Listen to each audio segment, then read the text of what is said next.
بسم الله الرحمن الرحيم الحمد لله والصلاة والسلام على رسول الله أما بعد السلام عليكم ورحمة الله وبركاته. Azizlar, Ramazon savol-javob mavzusidagi suhbatlarni davom ettiramiz. Inshaalloh bugungi o'qiydigan, beradigan ma'lumotlarimiz bu Hidoyani, ya'ni Burhoniddin Marg'inoniyni Hidoya kitoblarini matnidan olingan matnlarni sizlarga yetkazamiz. Imom Marg'inoniy Hazratlari aytadilarki: وَإِذَا أَكَلَ الصَّائِمُ أَوْ شَرِبَ أَوْ جَامَعَ نَهَارًا نَاسِيًا لَمْ يُفْطِرْ. Biz ro'zani yemoq, ichmoq va er-xotinlik aloqasini qilishdan tiyilishlik deb aytgan edik. Endi bir kishi,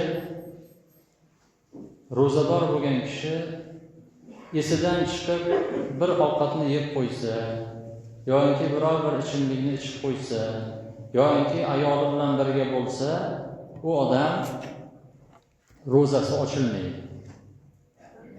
Chunki payg'ambarimiz sollallohu alayhi vasallam esidan chiqib yeb ichib qo'ygan kishi haqida aytdilarki: "Tamma ala sawmika fa innama at'amaka Alloh va saqak" dedilar. Ro'zangni davom qilavergin, albatta Alloh taoloning o'zi seni taomlantiribdi, sug'oribdi dedilar. Demak, bu yerda esidan chiqib bir narsa yeb qo'yadigan bo'lsa, ro'zasi ochilmaydi. Ammo esiga kelgan zahoti og'zidagi luqmani ham chiqarib tashlashligi kerak.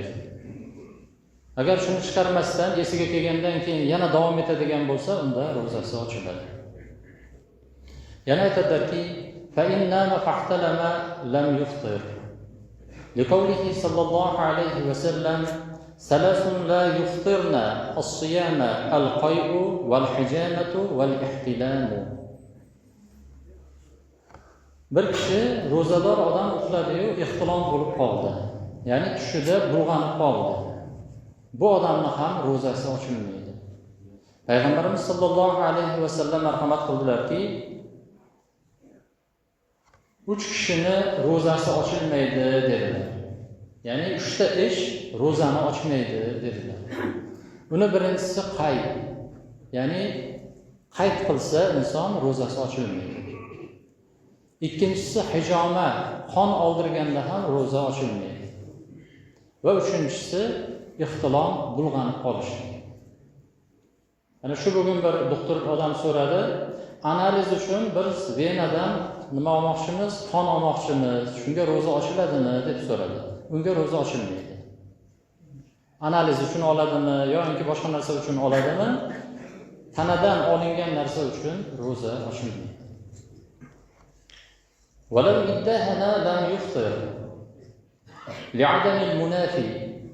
Agar badanini moylasa, misol uchun badaniga moy surtadigan bo'lsa, sochiga moy surtadigan bo'lsa yoki jarohatlariga tashqi tomondan bir moylarni surtib moylaydigan bo'lsa, bunga ham ro'za ochilmaydi. Chunki bu ro'zaga hech qanday monelik qiladigan, ro'zani ochadigan hech bir sababi yo'q. Vakada iza ihtajama, xuddi shuningdek yuqorida o'tganimizdek hijoma qildirsa, qon oldirsa ham ro'zasi ochilmaydi. Walau iktahala lam yuftir kama law igtasala bil ma'il barid. Agar surma qo'ysa, ayollarmidi, erkaklarmidi, ko'ziga surma qo'yadigan bo'lsa, bularning ham ro'zasi ochilmaydi. Bu xuddiki sovuq suvga cho'milgan kishiga o'xshaydi. Misol uchun, Ramazon oylari kunni issiq vaqtiga kelib qolsa, inson bir salqinlashlik uchun ustidan sovuq suv quyib yuborsa, uni ro'zasi ochilmaydi. Faqat bu yerda ehtiyot bo'lish kerakki, o'sha suv quyganda og'zidan yoki biror joydan suv ichkariga o'tib ketmasligi kerak. Shuning uchun kunda issiq kunlarda ba'zilar ro'molchani qo'llab mana bu ikkita bo'yniga tashlab olishadi, bo'yinlariga mana shu yerdagi nima qiladi? Tomirlarni salqinlatib, insonga bir ozroqgina quvvat berib turadi. Bu narsalarga ham ro'za ochilmaydi. ولو قبل لا يفسد صوم يريد به إذا لم ينزل لعدم المنافي صورة ومعنى. Bir odam o'zini ro'zador odam ayolini o'psa, bu odamni ham ro'zasi buzilmaydi. Nima uchun? Chunki bu yerda inzol bo'lmasligi kerak. Shu o'pishning orqasidan insondan boyagi ma'ni chiqib ketmasligi kerak. Chunki bu suratan ham, ma'nan ham jimoga o'xshamaydi. Er-xotinlik aloqasiga o'xshamaydi. Shu uchun bu yerda ro'za buzilmaydi. Endi وإن أنزل بقبلة أو لمس فعليه القضاء دون الكفارة لوجود معنى الجماع.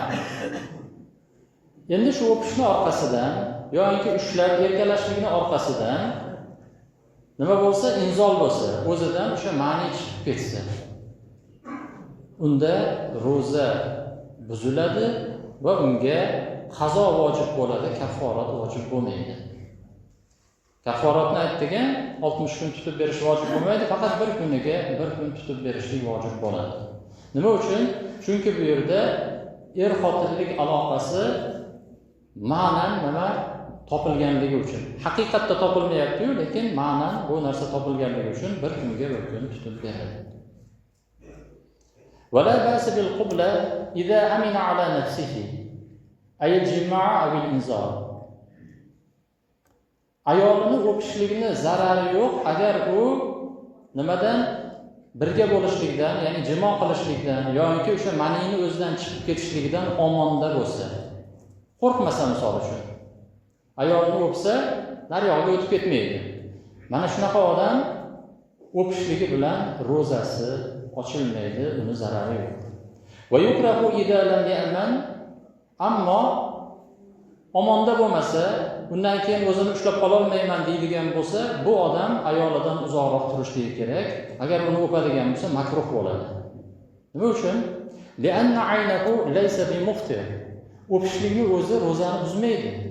Va rubbama yasiru fitran bi'aqibatihi. Ko'pincha ochishlik, ya'ni ro'zani ochishlik oqibati bilan bo'ladi. Shuni orqasidan keyin keladigan ishlar bilan ro'za ochilib ketishligi mumkin. Shuning uchun bu ko'proq yoshlarimizga tavsiya beriladi. Qarilarimiz endi ko'proq bu narsadan omonda bo'ladi. Shuning uchun ularga mumkin ekan.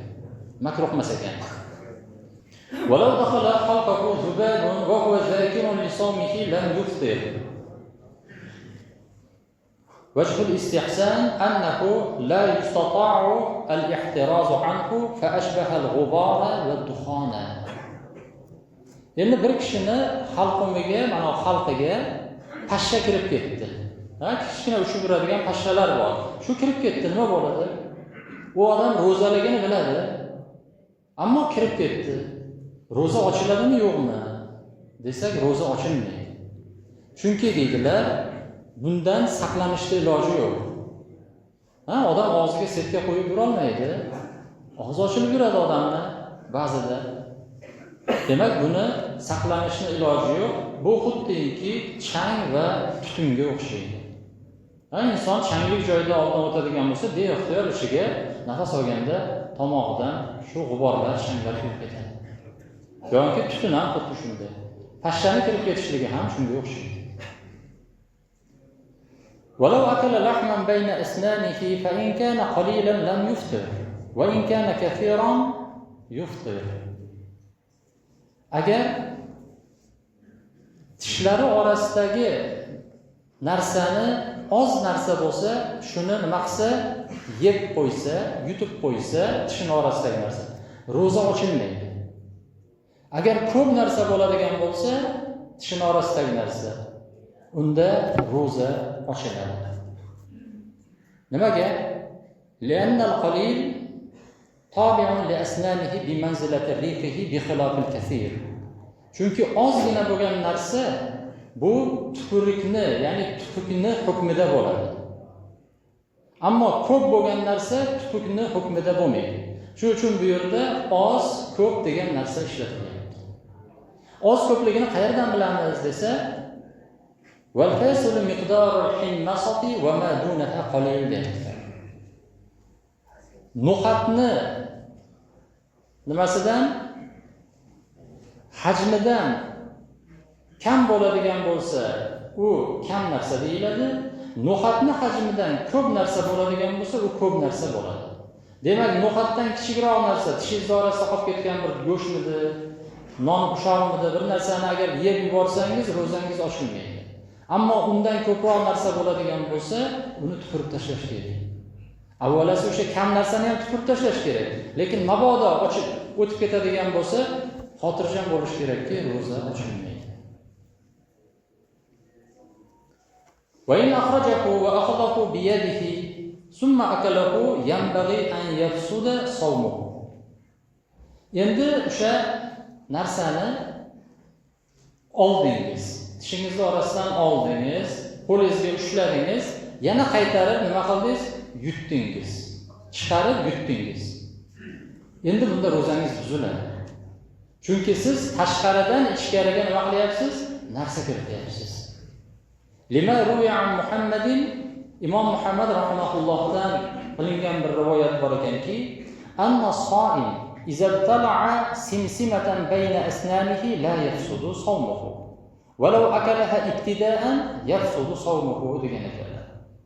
Simsim degan narsa bor. Nonning ustiga sepadigan nima? Kunjut. Kunjutni bilasiz, hammamiz kichkina narsa bo'ladi. Shuni aytayaptilarki,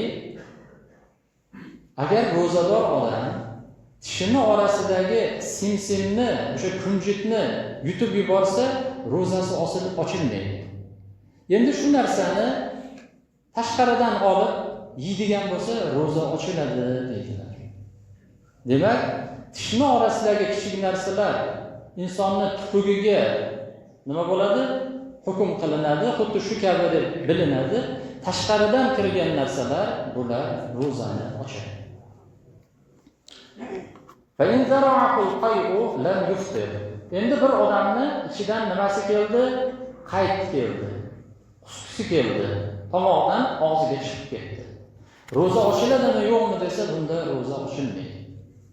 Liqawlihi sallallohu alayhi va sallam man qa'a fala qada alayhi wa man istaqa'a 'amidan fa alayhi al-qada. Wa yastawi fihi mil'ul fam fama dunahu. Payg'ambarimiz sallallohu alayhi va sallamning hadis shariflari borki, kim qayt qilsa tabiiy ravishda fala qada alayhi, u qazosini tutmaydi, uni ro'zasi nima qilmaydi? Buzilmaydi. Ammo man istaqo'a, kim qasddan qo'lini tiqibmidi, ana shunday qilib qasddan qusadigan bo'lsa, unga qazo bo'ladi, uni ro'zasi ochiladi degan ekanlar. Bu yerda endi og'izni to'lishlik yoki to'lmasligi uni farqi yo'q. Ataylab qilgan odamning ro'zasi ochiladi, ataylab qilmagan odamning ro'zasi ochilmaydi.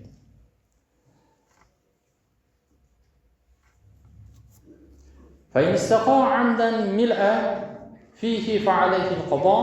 Mana bu yerda yana ketdi. Kimiki og'zini to'ldirib qasddan, ya'ni o'zi atayin qayt qiladigan bo'lsa, unga qazo bo'ladi, ya'ni ro'za tutib beradi degan ekanlar. Lima rawayna, bu yerda o'sha yuqoridagi rivoyatni dalil qilib keltirgan ekanlar. Wala kaffaratu alayhi li'adami sura, bu yerda u endi nima? Ro'zani ochishlik surati topilmaganligi uchun kafforat bo'lmaydi bu yerda. Faqatgina ro'zani qazosini tutib beradi degan ekanlar. Va man ittama'a al-hasata aw al-hadida aftara. Kecha ham aytdik, bir qismini buni inson yemaydigan narsalarni inson yesa ro'zasi ochiladi dedik-a. Bu yerda tosh yoki temir, shu narsani inson yutadigan bo'lsa, u ro'zasi ochiladi ekan. Nima uchun? Li vujudi suratul fitr, bu yerda ovqatlanishlik surati topilganligi uchun. Chunki ovqatlanish bilamiz, og'izdan bir narsani tomoqqa qarab yutishlik ovqatlanish bo'ladi. Agarchi ma'noda topilmasa ham suratda topilyapti. Xuddi shu ishni qilyapmiz biz. Ana shu uchun unga nima bo'ladi?